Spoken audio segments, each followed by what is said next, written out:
మేమైతే మా తోటకి సరదాగా అలా వెళ్తున్నప్పుడు మాకైతే ఒక తేనె కనిపించింది. చూడండి,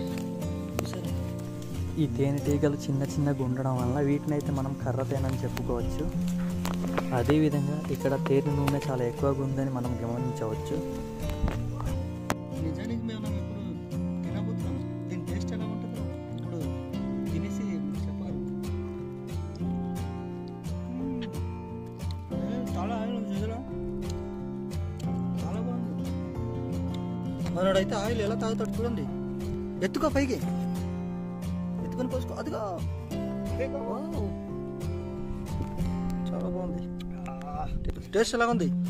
ఈ తేనె అయితే చాలా బాగుంది. ఇలాంటి తేనె మీరు ఎప్పుడైనా తిని ఉంటే కింద కామెంట్ చేయండి.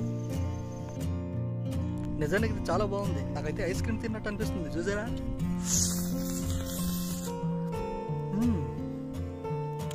ఇక్కడ మొత్తం ఆయిల్ ఉంది.